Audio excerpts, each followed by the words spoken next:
Hi everyone, I'm John. Welcome back to my channel. And I just wanted to keep going with the books that I've recently added to my library that I need to catch up on.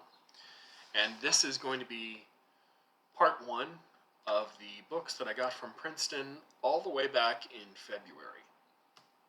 But I actually want to start with a book that about a video I made recently. I mentioned that sometime back in late winter time or so, I contacted Princeton and told them about 10 books I would be interested in from their spring catalog, spring 2023 catalog. And because the release dates for the books came up all the way through June, some of them hadn't been released yet, and I had only received 9 of the 10. But I have received the 10th one, and I just wanted to show that to you first before I started with the stuff I bought. They sent me this, The Man Who Organized Nature by Gunnar Broberg. This is a life of Careless Linnaeus, the great Swedish naturalist and botanist, biologist, who, if you don't know anything else about him, is the reason why we classify things with binomial nomenclature in science. A genus and a species name. That was the sort of the lasting legacy that Linnaeus left biology and science. And this looks like a pretty full-fledged biography of him. Gunnar Broberg, the author, passed away last year, I recently found out. And this was just recently translated into English. So yeah, if I get around to reading some more history of science, this would be great for, I guess, a storathon for Q3 this year, or maybe in 2024.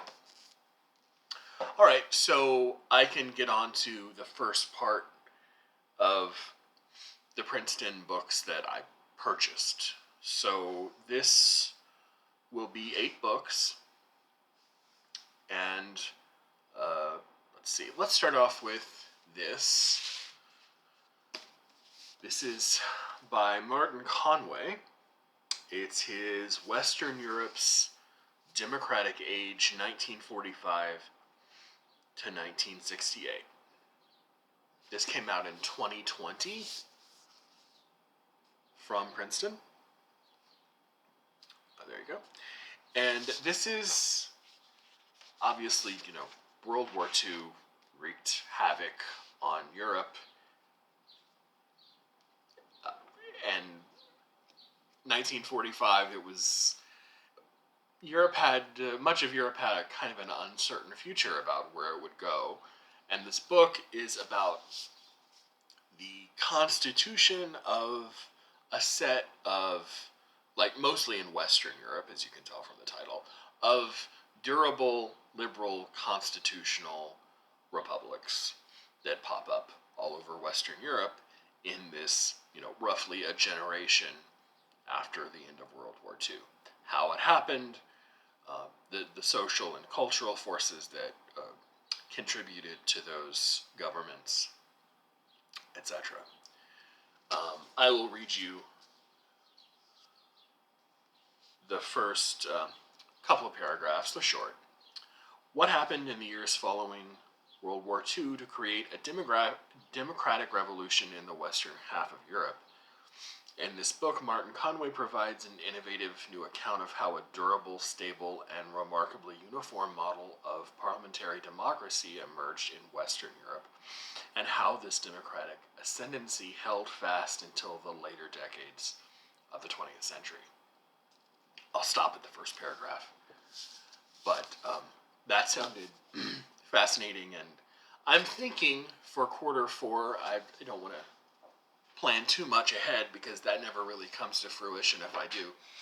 But Tony Jute's great history of roughly the same period, post-war, gigantic 1,000-page book, that might be my book, or one of them, for the end of Historathon, the last quarter. And to read in conjunction with this might be interesting.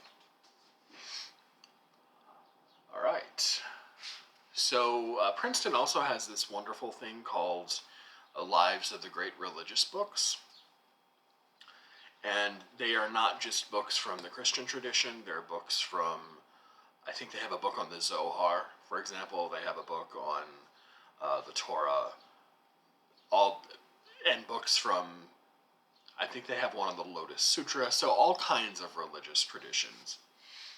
Eventually, one of these days, I want to go back and do a book-by-book reading of the entire Bible.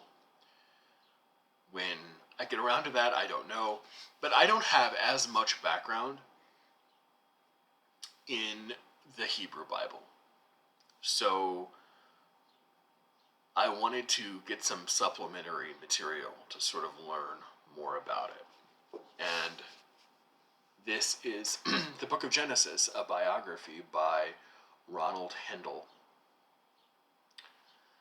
who is a professor of the Hebrew Bible and Jewish Studies at UC Berkeley.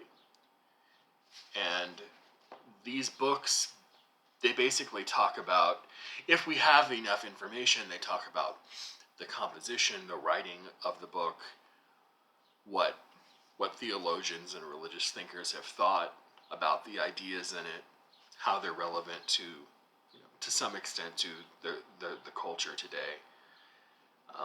But I love that sort of broad approach of, this is, a book that's 20, depending on how you date it, at least 2,500 years old, roughly. So it has a lot of history, and it'll be interesting to see exactly how the book plays out. All right, the Book of Job. That's next. That's my other one. This is by Mark Lattimore. And there you go. And obviously one of the themes in the Book of Job is,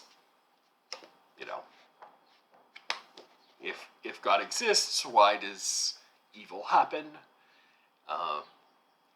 Obviously that's one of the themes, but it does the same thing, sort of just takes you through the book. It's writing major themes, how they've been sort of received through the centuries, all that good stuff. And a long time ago, I bought a biography of Dostoyevsky by this writer. It's a 1-volume distillation of his original 5-volume biography of Dostoyevsky. The distillation itself is like 800 or 900 pages. But it's really, really great. And the writer is Joseph Frank. And this is one of the books that Princeton has by Joseph Frank. It is the Lectures on Dostoyevsky. And it is a series of lectures. It's actually a distillation. It's not a verbatim copy. It's just the distillations of several books, several lectures that he delivered at Stanford when he was teaching there. It has 7 chapters.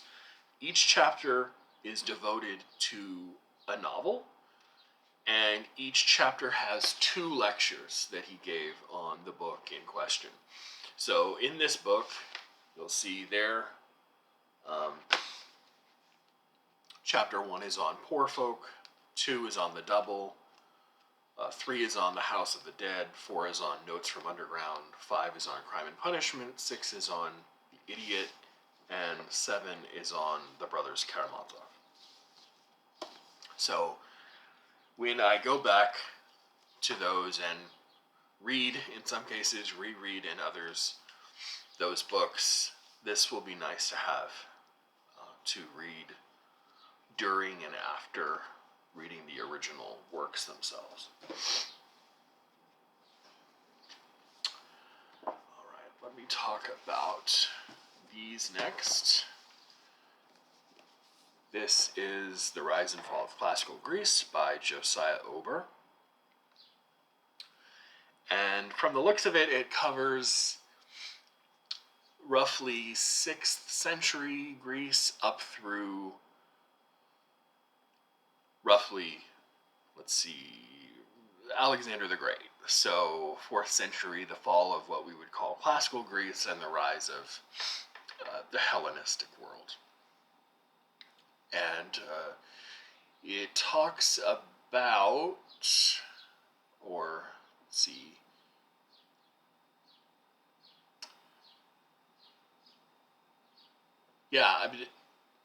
it talks about how for much of ancient Greek history, Greece was not terribly prosperous. That it was kind of money poor and to some extent culture poor, but that there was this flourishing in the golden age of Greece. Why that happened, what are the circumstances that led to that being possible, and then, of course, Alexander the Great comes along and kind of ruins things for Greece, and Macedonia sort of conquers them, and that's the fall part. But something interesting, I don't think we read a lot of Greek history in Historathon. So it strikes me that we read more Roman history. Maybe that's wrong, but I would love to read this maybe next year. All right, this is. I had to have this as soon as I saw it. I wrote a series of papers in school about this circle of thinkers.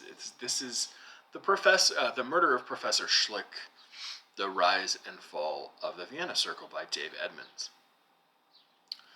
And for those of you unfamiliar with what the Vienna Circle is, it was a group of thinkers not all of them were in Vienna, but most of the major ones were. They were philosophers, scientists, mathematicians, logicians, all kinds of people from different intellectual backgrounds. And this is the story about the murder of one of those people. His name was Morris Schlick, and he was gunned down by one of his students in a hallway after a lecture. Fascinating story. I don't know too much more about Schlick other than he was a philosopher and he was in academia. But I remember being told this story by my intro to philosophy professor. You have to be really gutsy to be a philosophy professor and mention someone shooting their philosophy professor in the hallway after a lecture. But that story has stuck with me for 20 years. So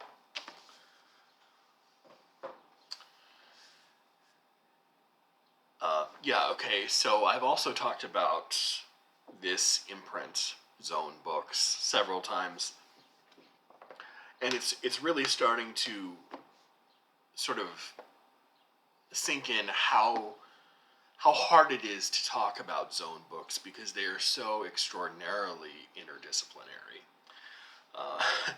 Something can be very superficially about Renaissance history or something, or art history, and then you delve in and you find it's also about psychology or art history or music theory or graph theory or the history of logic. There's just, the people that they publish just have really, really wide-ranging intellectual tastes, and I guess that's part of what makes the books so fascinating. This is by Alexander Nagel and Stephen S. Wood. This is The Anachronistic Renaissance. And I will just read the short stuff on the back. So this talks about a network of paths traveled by artists and works, a landscape obscured by art history's disciplinary compulsion to anchor its data securely in time, Buildings, paintings, drawings, prints, sculptures, and metals addressed in this book were shaped by concerns about authenticity, reference to prestigious origins and precedents, and implications of transposition from one medium to another. Byzantine icons taken to be early Christian antiquities, the akerapoiton, or image made without hands, activities of spoliation and citation, differing approaches to art restoration, legends about movable buildings, forgeries, and pastiches, all of these emerge as basic frameworks of Renaissance art. So, again, really hard to sum up in a few words, but that's why I'm reading the background material to you. And I'll do the same thing for this last one, and that will wrap up installment 1 for the last of my Princeton books, at least for now. I wish I was eloquent enough to tell you what this was about without having to read the inside cover to you.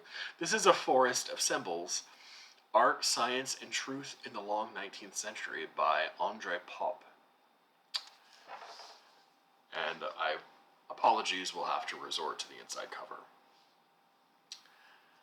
André Popp presents a lucid reassessment of those writers and artists in the late 19th century whose work merits the adjective symbolist. For Popp, this term denotes a practice that is self-conscious about its mode of representation, seeking to show what it could not say directly, namely its material means of meaning-making. Marks on canvas, words on a page, etc. This makes symbolism crucial to the genesis of modern art. The symbolists saw art not as a social revolution, but a revolution in sense and how we conceptualize the world. And at the same time, the concerns of symbolist painters and poets were shared to a remarkable degree by theoretical physicists of the period. There's your interdisciplinarian aspect of it. One of them. Especially by mathematicians and logicians who were dissatisfied with the strict empiricism dominant in their disciplines, and which made shared knowledge seem unattainable. A crisis of sense made art and science look for conceptual foundations underlying the diverging subjective responses and perceptions of individuals. Popp's focus is not on how individual artists may have absorbed bits of scientific theory, but rather on philosophical questions that were relevant to both domains. The problem of subjectivity, in particular, of what in one's experience can and cannot be shared, was crucial to the possibility of collaboration within science and the communication of artistic innovation. So these are, among other things, close readings of the literary and visual practices of Manet and Mallarmé, of drawings by Ernst Mach, William James, and Wittgenstein, of experiments with color by Brechmond and Van Gogh, and the philosophical systems of Frege and Russell, and they add up to a startling but coherent picture of the symbolist heritage of modernity and its consequences. So, when you're talking about a book, symbolism and literature, you don't really expect to go into, Frege and Bertrand Russell. So, like I said, I really enjoy that kind of interdisciplinary twist to a lot of the things that they do. It makes the books a lot more difficult, but also enriching and rewarding, at least for me. But I will wrap things up there, and I will be back in due time with installment number 2. I will see you later. Bye.